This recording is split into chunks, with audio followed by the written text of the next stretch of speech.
Hello, everyone. Welcome to our Pi webinar. My name is Rochelle Ray. I'm the Chief Makers Officer here at Pi, and I'm super excited that this webinar is functioning. For those of you who joined us on Friday, it's a big deal. I'm not going to take up too much of your time. We have the amazing Jeremy Brim of Growth Ignition here. I'm going to turn it straight over to him and let him jump in. As you were trickling in, let us know where you're hailing from and get ready for an amazing webinar. Jeremy. Thank you very much. Thank you. I'd completely forgotten about your theme tune music then, as that came in. There you go. So that's woken me up. That's woken me up. Don't forget to allow me to share my screen, I guess, Rochelle, as we go. We'll put the slides back up. So thank you very much. Well, what are we talking about here? So Rochelle and Ben approached me some time ago to talk about supporting the community with personal development and continued development. And so I thought we could talk through an approach, I guess, I've developed for work winning, bid writing, proposal writing, management people in how to develop your careers. Because we are a funny little niche, aren't we? We're incredibly valuable, but sometimes not recognized for it. And so, how do we navigate career growth in our niche? And so, let's have that conversation. So, I'm going to talk to you about, partway through this talk, about creating a vision for your career and your life, really, over 5, 10, and 20 years' time. So just take a moment while I'm talking about myself in a minute. I'm going to do a little intro about myself. So you can ignore that bit if you like, and just reflect for a moment on perhaps the view or vision you might have for yourself. Where do you see yourself in 5, 10, and 20 years' time, in terms of personally and then career-wise, and how can your career enable that? So do you still want to be living in the same country and continent you currently live in? Do you want to have a family? Do you want to, in terms of work, manage people or not? Do you want to be a chief exec or not? Where do you see yourself? What does it look and feel like? Not a particular job title with a particular company, but just where do you see yourself going? And then we'll come back to that in a bit as we go. So whilst you're thinking about that, so who's this guy? So I'm Jeremy Brim. I've got 25 years of experience in helping B2B, business to business, and B2G, business to government organizations grow, normally exponentially. I am one of you guys in that I grew up early in my career as a bid coordinator, bid writer with a largish UK public sector outsourcing business, where we were winning deals with the government to transfer staff into our organisation to deliver services back to them more efficiently, more effectively, and perhaps make a little bit of money doing it.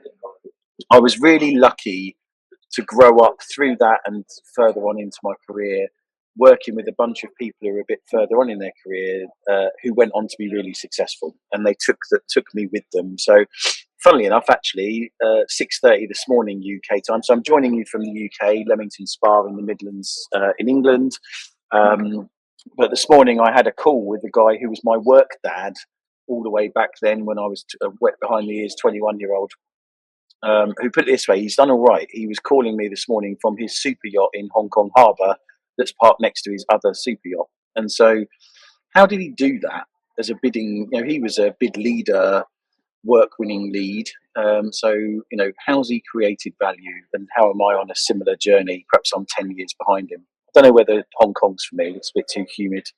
Would play havoc with my hair. But certainly, how do we build a career and success anyway? So I was very lucky working with Keno and those guys in the outsourcing game. If you can do UK public sector bidding well, you can win deals in any market, really, private sector or federal, other markets around the world, because it's an incredibly constrained market. And so I took those skills, how to position for, capture, bid for, and win and transition deals like that over time, and built a career. My last real job was with Mace, the people who built the Shard and the London Eye in the UK. I led the work winning function of bid writers, graphics people, capture people, marketeers, who positioned for and won deals like the construction of Tottenham Hotspur's football stadium, redevelopment of Battersea Power Station, etc., in the UK, as well as all of Microsoft's and Facebook's data centres across Europe. All sorts of stuff. I left. My dad pulled me to one side in March 2018 and less than politely explained that I was killing myself, making other people rich again.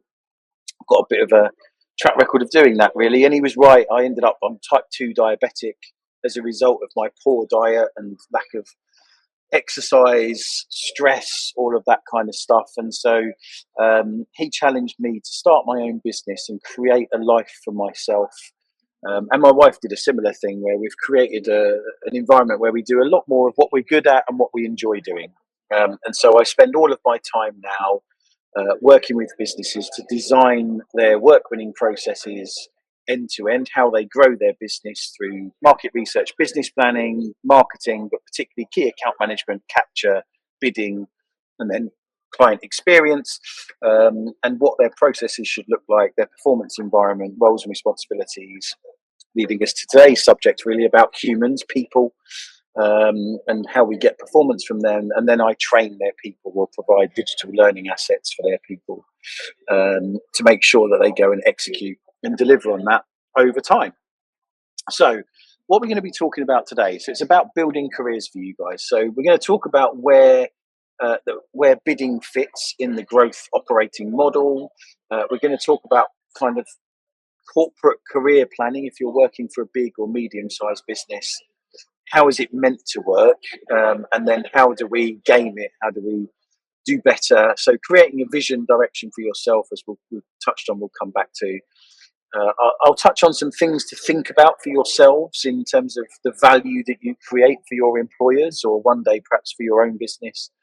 Kind of the quandary in where we go from here, and then breaking out of that kind of employer's matrix of roles and responsibilities and appraisals or scorecards and all that kind of stuff. And then we'll touch on some things like mentors and how you develop yourself personally out the back of that. So where do we fit, first of all? So some context. I think I talked about some of this at the RF Win conference online last year, wasn't it? But it's an interesting thing that I'm finding, the classic Pareto principle, that for most B2B, B2G businesses, 80% of their margin is coming from 20% of their clients. And if you take some time to think about that and the consequences of that, or the symptoms, that's a symptom of some causes. If you get behind what the causes are behind that, you can really supercharge your growth of your organisations. And we as bidding proposals professionals have a part to play in that, because often we're dealing with the consequences of mismanagement or a lack of foresight in this. And so most leadership, so I'm on my 17th client in a row in 18 months, where they have all been within 3 percentage points of that stat either way. And their board members, their chief exec, their C-suite didn't know it, didn't understand it, were not making decisions based on the right kinds of information. They were looking at the wrong metrics of the business. And so once you understand where your margin is coming from and look at the reasons for that, you can really unlock the potential of an organisation. As a work-winning professional, in the heart of it, as a bids and proposals person, we can use that knowledge or get the business into a place where it understands these things to generate real value for the business and be at the heart of it. It's my opinion that you guys are the best equipped to be the engine room of growth of your organisations if they let you. And so let's just reflect on that thinking as we go. Just for reference, what we tend to find, I've done a lot more work in the last, so I realised that fact about 2 years ago. And then in the last 6 months, I've been doing a lot more work around the why. So who are these clients that you're making your 80% of your margin with, and why? And then who are these clients where you're making a loss? And actually, it's a very long tail normally, and why? And so what we tend to find is the clients where you make your money are the ones that engage your organisation early. There's a higher propensity for negotiation or direct award of business.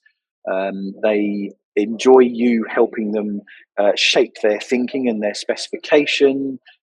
So you have a better understanding of what it is they're looking to buy earlier. You're deploying capture on those pursuits positioning for them, and you tend to win those deals on quality rather than price. You're not the cheapest.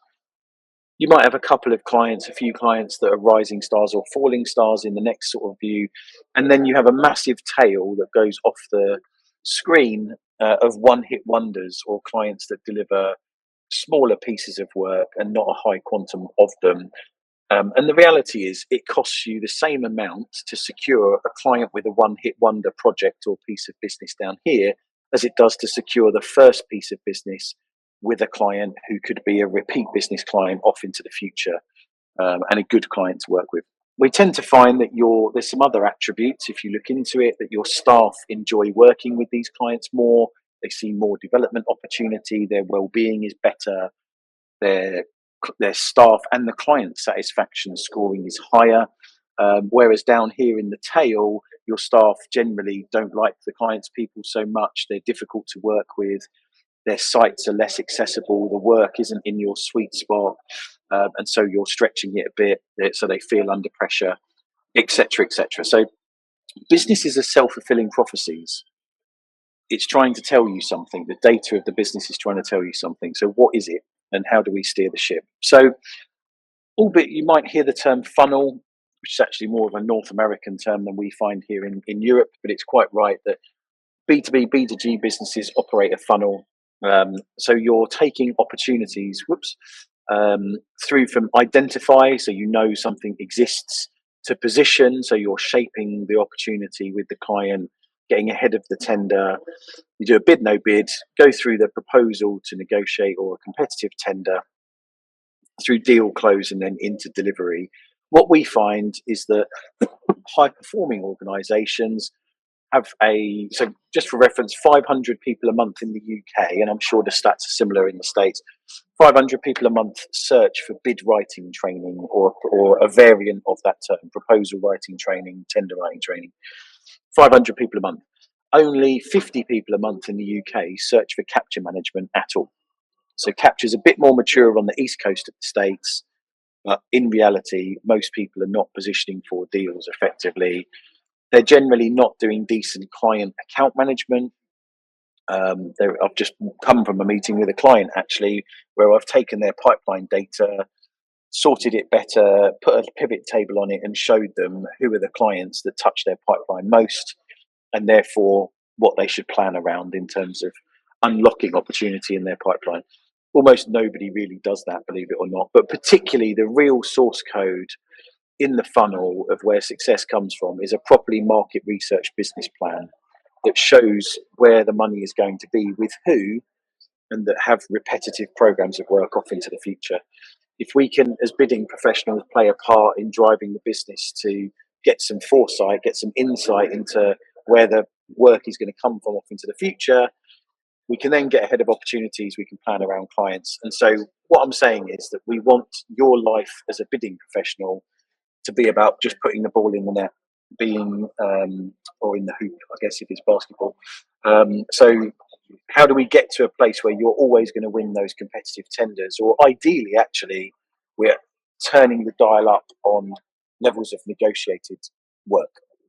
If you can figure out how to help your business realize that, create a better funnel and drive client work and opportunities through that funnel, you'll be more valuable to that business, which is a point we'll come back to. So that was some context. So how do we build a career within that? So organizations, the bigger organizations that have personnel or HR functions of any stature, will recognize that in their workforce of a couple of thousand people or however many it is, they will have a cohort of probably 20% of their workforce will be fairly low performers, 20% will be high performers, and then 60% probably somewhere in the middle, average performers.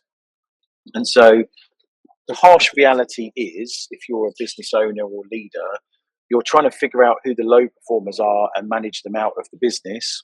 And you're trying to figure out who the high performers are and to give them more opportunity.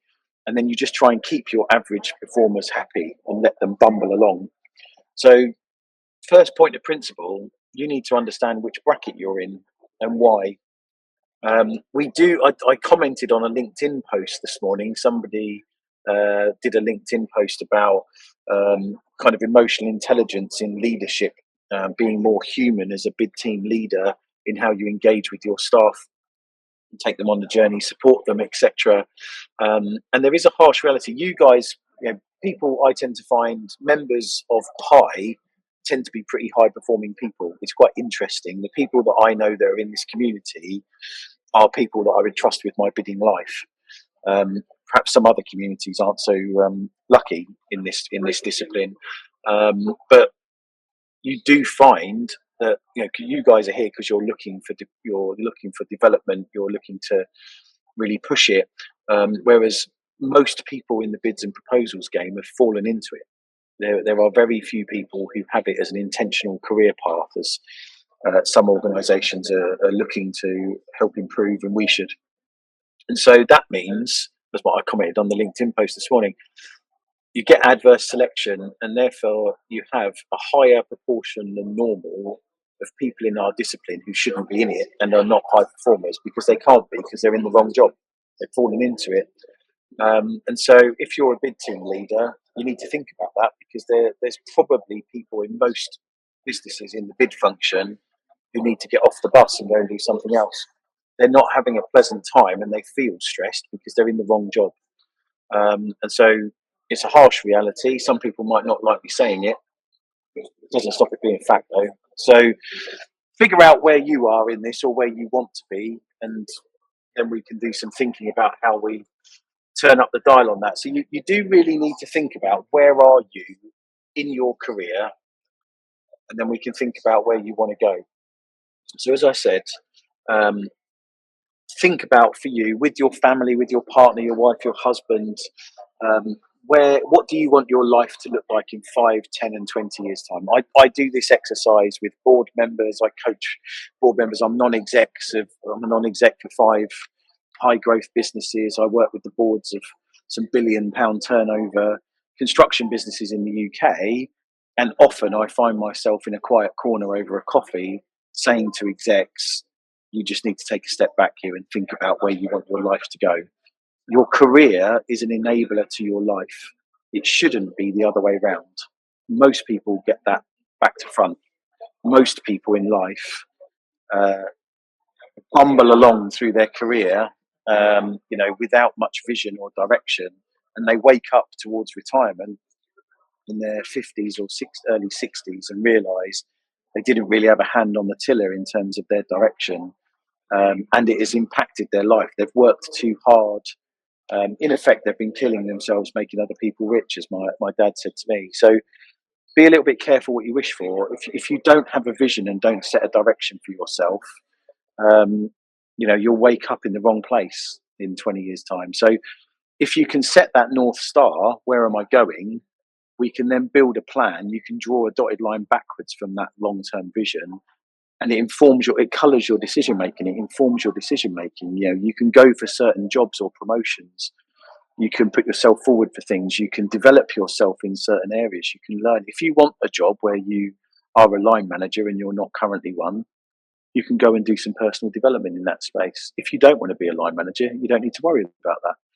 If you want to get more into capture because you see that as a bit of a more AI-proof discipline or adjacent discipline to what you're currently doing, you can go and do some development into that. But if you don't have a vision, you don't know where you're going, you can't build a personal development plan to go on that journey with. So first of all, on a Saturday morning over a nice coffee on your decking or whatever, just think for yourself, or plan through with your partner, where do I want to be?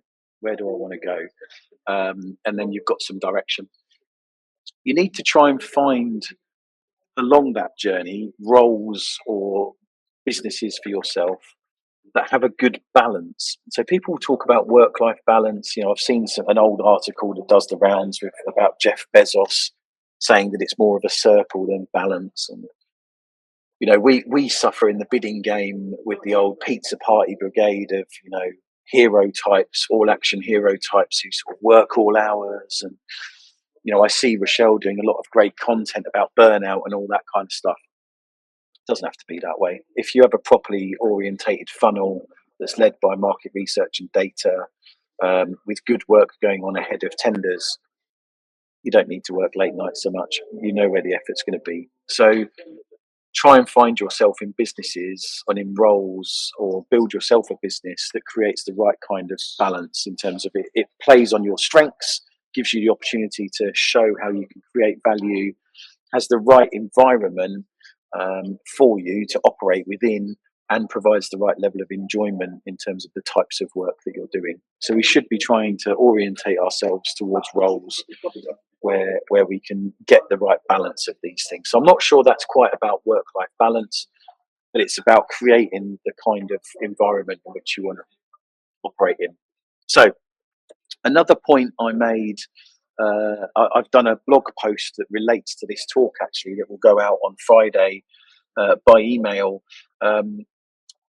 So I got challenged. I was giving a talk to the whole bid function of a very large outsourcing business in the UK. There was about 80 bidding people in the room.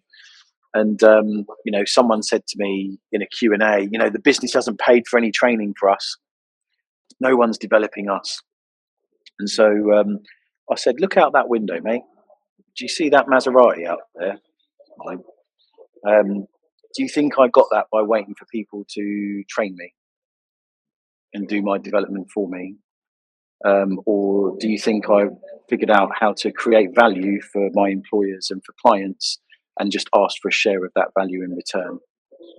You need to have a bit of a think about that.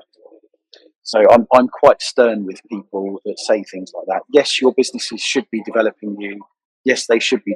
I'm bearing in mind I run a business training people. I should be flogging training to you guys, right? But fundamentally, first point of principle, you are wholly accountable for your personal development. No one's going to do it for you, and you'll find in life and in business, I'm afraid, as you get older, no one really cares about your development, really. They care about the value you can create for them. And so you need to think about that and reflect on that. So just think through, along with the journey you want to go on, the vision you want to get to, the environments you want to work on, how in amongst the things you want to do, how will you create maximum value for your employer, or indeed, if you want to go that route, for your own business, or for your clients, and therefore for your own business. If you relentlessly focus on that, you will be much more successful and you will have a better time. So you just need to reflect on that. Generally speaking, in business and in life, the people who are successful and have the best time are the ones who have realized how to unlock value for others. And it's just the same when we write bids to people, right? We're talking about the value we're going to create for them. We develop value propositions. What's your proposition to your employer, and how are you going to turn the volume up on it over the next 5 to 10 years? Have a bit of a think about that in terms of your career planning, because there's also, how do you sell that value? So I've been coaching people on this for probably 10 years, that there's a value equation in terms of the value that you bring. So, and perception is king. It's the same as when we write bids to people, right? You're not dealing with reality, you're dealing with their perception of your business and your proposition.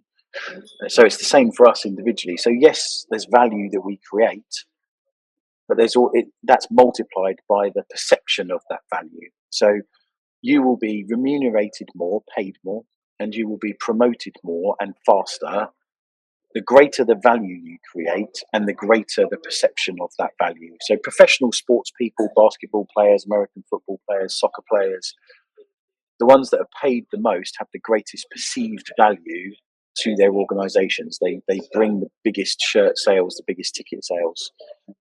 That's why they get paid the big bucks. And so how are you going to create a career and an existence for yourself that does that within the envelope of how much effort and heartache you want to place into it? So, as I say, I'll send around a PDF of the slide deck. You guys can have access to it. There'll be a recording of this. You can take a screenshot. All of this content's up for grabs. But you do need to build a bit of do this exercise for yourself over the long term. How senior do you want to be? How much money do you want to earn, relatively speaking? Are you into line management? Where do you want to be personally? What does it mean? All of these kind of things. Do a bit of a mind map and just build that vision for yourself. And so we won't do that now, but have a bit of a think for yourself where you want to go. So 1 second. So we need to shine a light on the value that you're going to create. There's lots of bashing of millennials and the generations sort of younger than millennials about how everybody's lazy these days. I'm 46. I can't even remember. I'm older than millennials, aren't I? So I could quite easily fall into that lazy category of older people that are further on in their careers that bash those that are younger than us. But the reality is that every generation has always thought that the generation that comes after them is lazy or not as good or not as committed. And it's just not true. Obviously, there's been a whole bunch of factors like for us in the UK, Brexit, and then the pandemic. And, you guys have in the North America have been on a bit of a roller coaster and appear to be going on one again. Um, I'm a huge fan of Simon Sinek, the guy who did the whole theory of why. I think that's a kind of beautiful concept in terms of what is your why and how are you going to create value. But I disagree with some. Simon had got a theory about how millennials and the generations younger were sort of almost being discriminated against, and I absolutely agree with most of it, but not all of it. That you've got to go and grab it. Yes, employers have a mandate and they should develop their staff and look after your well-being and all of those kinds of aspects. But you've got to go and grab it and take it for yourself. You've got to develop yourself.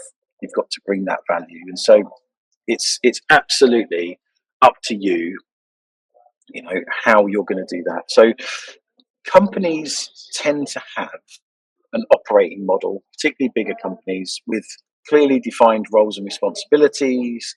They tend to have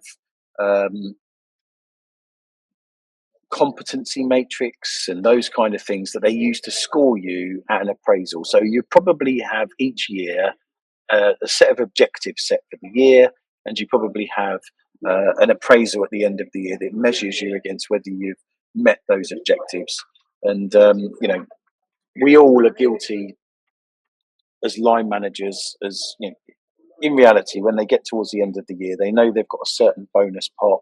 They know they have a certain performance pot. They will naturally give a bigger bonus to the staff that they like, the staff they perceive to have been higher performers, and perhaps they give less of a bonus to the middlers or particularly the lower performers, perceived lower performers.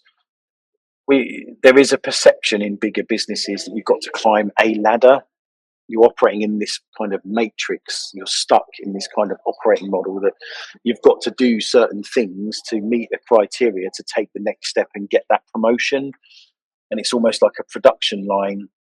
You're kind of having to hit these matrix criteria to get that promotion, and it's just not true. As somebody who's line managed, 50 odd people at Mace, I had a wonderful bid coordinator that joined us as a temp in the first instance, just somebody who could use InDesign to help us build some documents. And then we gave her a full-time job. She got double promoted every year for a couple of years. She now jets around the world working for EY or PwC, coaching people on their biggest deals in the world. Absolute superstar. And so companies will set out those kind of structures and ladders and competency matrix and all that kind of stuff to try and hold you in stasis, to try and keep you in the matrix, when you can break out of that. If you can figure out how to create more value than all of your competitors, if you like, your fellow staff, your team members, if you can find out how to influence better outcomes for the business, they'll break that to promote you or to keep you, because you'll become much more attractive. And so bear in mind, 50% of our job is project management of a bid. If you're a bid manager, proposals manager, 50% is how we make our propositions compelling to clients, how we're going to win that deal, what's our strategy. Just use those skills for yourself. It's not about being manipulative. It's not about being greedy. We're not looking to make our line managers' lives difficult. We're just looking to understand, in this business, how do I help you create the most value? And I would just like a share of that value in return. So just look at your career in that way, because you can quantum leap it. Um, do get yourself some good influencers. I always say only take advice from people who have done it themselves. And so be careful, mentoring, there's mentoring programs out there in the world for our discipline. If you've not got access to that, just go and get yourself somebody who's a bit further along on the journey, that has successfully done this stuff, that's built their career, that has led a team, or whatever it is that you want to do from your vision. So they need to be aligned with your vision, where you want to go. Who do you know that you could approach to be a mentor, or you could spend some time with, that you can learn from in terms of um, the right behaviors? Because you can go on training courses. Please do. We're going to be launching next week, or in the coming days, further training content you can come and do with me, webinar based training videos, all that kind of stuff. I'm very happy to train you, but the reality is that humans only pick up 10 to 20% of their competencies through structured learning training. In reality, we pick up 70% of our learning on the job. If you Google 70-20-10, it's a philosophy of how humans learn, how they develop. We're going to get into this next, actually. So, it used to be 70-20-10. The thinking was updated in 2018, I think, by Training Inc., a US organization, a thinking house in personal development, learning and development. So they updated it to 55-25-20. So only 20% of your skills will have been developed through structured learning, going on a course, going on a webinar, etc., etc. 55% you'll pick up on the job, right? Experimenting, making mistakes, learning, etc., etc. But do bear in mind, 25% of your learning will come from social learning. So watching others, their behaviors, more senior people, but particularly mentoring. And so try and pick yourself some mentors, not maybe more than one, that have delivered and been successful in the attributes that you need to develop on your journey to create more value and ultimately reach that place that you want to reach in your North Star in terms of your vision. If you can structure your learning in such a way that you're doing the proper structured learning, you're making sure that you're keeping account of what you're learning on the job, but particularly that social learning bit is important, more and more so in this more digital age, with people working more remotely, etc., etc. That human interaction bit is more and more difficult to unlock, and so you might actually need to go and take them for dinner, or go and spend some time with them, have a coffee with people, go out of your way to spend time with those humans that are a good influence. You should bear in mind that you are, as a side issue, humans are most influenced by the 5 people they spend the most time with. Over time, to hit that vision, you might need to think about that. You might need to deselect people in your life, or tune certain exposures down if they are unhelpful on your journey to developing your career or your life in terms of where you want to go. It's a bit deep, but it's just a psychology fact. We're most influenced by the 5 people you spend most time with. Are they good influences? Are they helping you?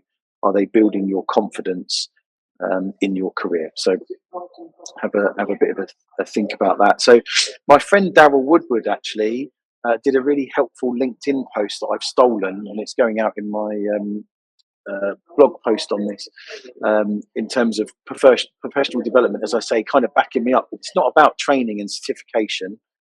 I'll train you. You can get as many badges as you like, but really it's about doing. Go and never underestimate going and trying stuff, experimenting, doing stuff, failing, following those people that are doing good work online, in person, exploring, reading. But you haven't got all of the time in the world. So you've only got so many chips to place on the board in terms of capacity. So bring it back to that vision and how this development is going to help you on that pathway. Don't do development for development's sake.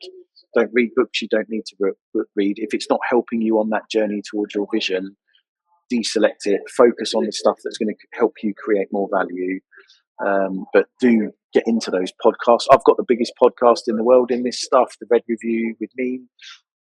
There are other podcasts that aren't as much fun available. And of course, you're already in it, aren't you, with Pi and this great community. So drink that in, but try and keep it focused on the stuff that really adds value, and do some of this. Teach people. It's incredible what you can learn from writing or building a presentation deck to go and teach others. And the reflection in that, the research you need to do, the practicing of public speaking. When AI comes to take a lot from us, the one thing that we need to have is that ability to communicate, to talk to others, to influence others. And so that will probably be, whichever way you go with your vision, something you might want to turn the dial up on. So hopefully we've covered a bit of a pathway, what the context is, how to build, understanding that corporate career ladder mumbo jumbo, trying to break out of that with a focus on value, where you go from here, and your development. And so, do we have any questions, Rochelle? If you're still there, is there any questions going on that I've missed online? I am still here. I don't have any questions in the chat right now, but I'm still monitoring. So if anybody has them, and I forgot to say that in my housekeeping at the top, shout them out, and I'll make sure that they pop up on screen for you to answer. No content warning for a reference to Tottenham Hotspur. I do apologise if you're an Arsenal fan and you hate Tottenham. I'm a Liverpool fan, so I hate Tottenham too. And their chairman is as much of a dick as you'd think he is. And so, Daryl's on the call. Sorry, I forgot to get in touch with Daryl to say I'm blatantly lifting your LinkedIn post, mate. Because as usual, follow Daryl on LinkedIn. He's a prolific expert in the whole bidding platform game, and I would say AI. I think he says less so, but a great, very smart bloke to follow, much cleverer than me. So that's a good source of information. So has anyone got any other questions in the chat? I'll have a quick scan through. Lots of people telling us where they're from. So we've got lots of people from across the states, various bits of Colorado, Texas, etc., etc. What are my royalties for stealing my content? Daryl said. My everlasting friendship. I'm pointing people to you. I'm acting as your funnel, mate. What's my percentage return for the big up, as it were? Very good. Well, do feel free to follow me on the old LinkedIn, and reach out if you've got any questions moving forward. As I say, Rochelle, we've got our partnership coming together in terms of content that you as Pi members can access. I'm going to be providing discounted access to all of my training content in bidding, cam and capture, so you guys get a discount and Pi get a little bit of money back to pay for further development in things. And so hopefully you can leverage that content, but do reach out, all of that kind of stuff. We've got a couple of questions coming in, so I was just gonna say they're coming in.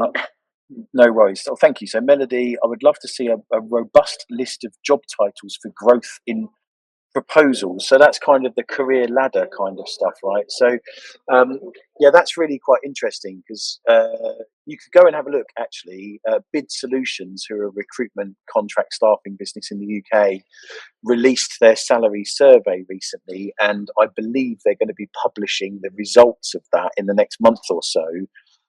But that had a very full list of all of the different job titles. It's a bit of a minefield, because there's obviously the classic quandary about the difference between bids and proposal managers and all of that game, and then where capture intersects with that.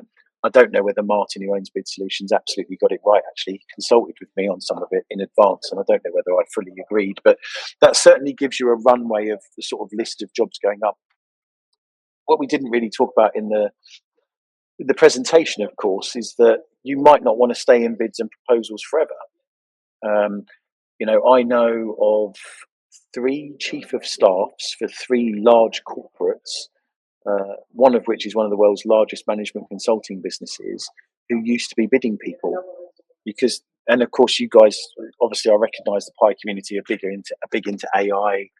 And, there is that slightly awkward bit about what that's going to mean for us bid writing folk. I keep being told we're not all going to lose our jobs, and it's not that dystopian, but actually we are wonderful project managers of campaigns and magic and wonder outcomes for businesses. Those skills can be used in other ways. We had my friend Mike Reeder, didn't we? Who's now an MP in Parliament in the UK, who was a bidding person and used those campaigning skills to win his place ultimately in the Houses of Parliament. So you don't have to stay a bidding person forever. I kind of hope you do get the best out of it. But you can exit at different points because you're developing skills that are really very useful elsewhere in business, whether it's project management, whether it's other forms of in the funnel, whether it's going and doing capture stuff full time or account management. We're some of the most valuable people in a business if they recognise it. So make of that what you will.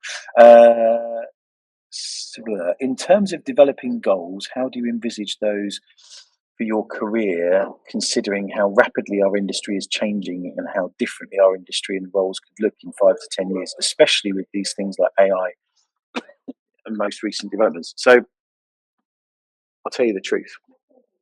That's tough, isn't it?